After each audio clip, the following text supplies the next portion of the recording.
నమస్కారం, రుద్ర న్యూస్కు స్వాగతం. పసివాళ్లను గులాబీలతో పోల్చిన నెహ్రూ అభం శుభం మెరుగని బాలలకు బంగారు బాటలు పరవాలని కలలుగన్నారు. తన జీవిత కాలంలో నెహ్రూ భారతదేశంలో ఒక ఆదర్శమూర్తి అంటూ గుర్తింపబడి ప్రపంచవ్యాప్తంగా ఆయన ఆదర్శవాదం మరియు రాజకీయ ప్రస్థానం ప్రశంసించబడ్డాయి.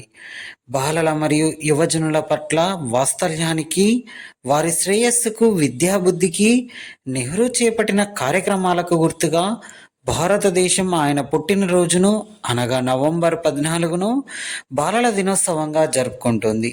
ఈ సందర్భంగా సిద్దిపేట జిల్లా హుస్నాబాద్ పట్టణంలో నవంబర్ 14 బాలల దినోత్సవం సందర్భంగా ప్రభుత్వ బాలిక పాఠశాలలో బాలల దినోత్సవ కార్యక్రమంను ఘనంగా నిర్వహించుకున్నారు. విద్యార్థులు విద్యాబుద్ధులు నేర్పే ఉపాధ్యాయులుగా తరగతి గదులలో పాఠాలు బోధించారు. విద్యార్థులు ఉపాధ్యాయుల వేషధారణలో చూడముచ్చటగా, విద్యాబోధన ఎంతో నైపుణ్యంగా అగుపించింది. ఈ కార్యక్రమంలో పాఠశాల హెచ్ఎం వెంకటయ్య, ఉపాధ్యాయులు, ఉపాధ్యాయ వేషధారణ విద్యార్థులు, విద్యార్థులు తదితరులు పాల్గొన్నారు.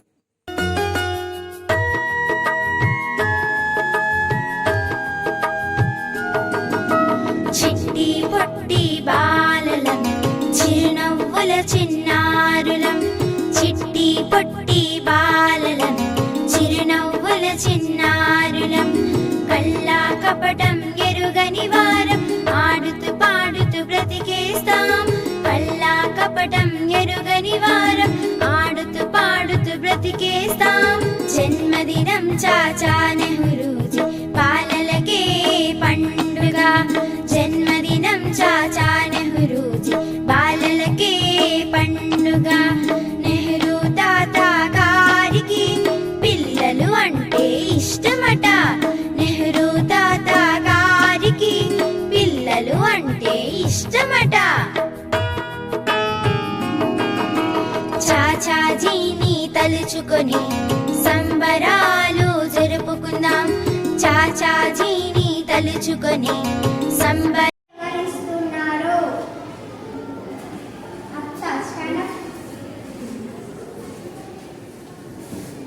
తెలుగు భాషకు ప్రాముఖ్యత ఎవరిస్తున్నారు? నేను చెప్పినా కదా, ఇక్కడ 2 టైమ్స్ చెప్పినా. చెప్పు.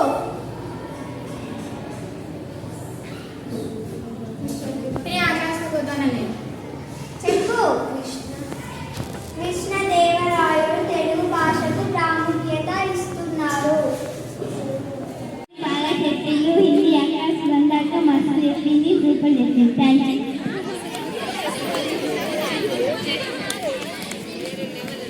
Saketh for final class.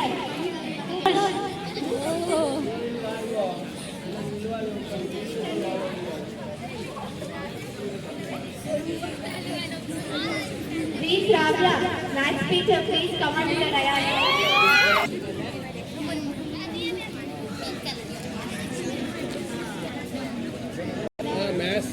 तीसरा है ना, What is your experience?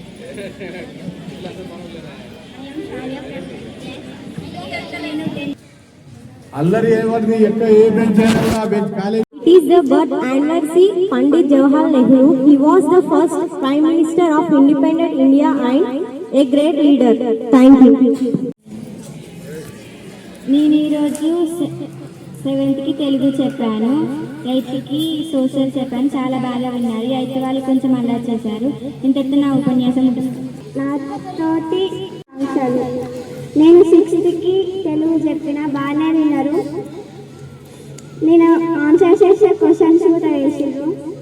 8th చెప్పిన 8th చెప్తే వాయిస్ కొంచెం అల్లరి చేసారు. మహేందర్ చాలా బాగా విన్నాడు. వానికి క్వశ్చన్స్ అంటే ఆన్సర్ కూడా చెప్పాడు. సార్ వాడు ఒక్కడే క్లాస్లో బాగా విన్నాడు. Thank you. సిస్టమేటిక్ గా ఉన్నారు. అభిలాష్ ఇదే విధంగా ఇంకా మంచిగా చదువురారే, ఎంతో బాధ.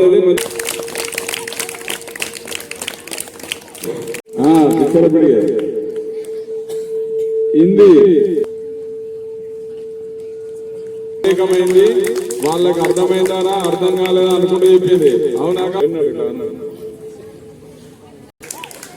బయాలజికల్ సైన్స్ ఆకాంక్ష ఆమె పనేందో ఆమె చేసుకున్నది. సపోర్ట్ ఎవరు కొడతలేదు. నేను ఈరోజు 7th తెలుగు చెప్పాను, 8th సోషల్ చెప్పాను. చాలా బాగా విన్నారు. 8th వాళ్ళు కొంచెం అల్లరి చేశారు. ఇంతటితో నా ఉపన్యాసం నాతోటి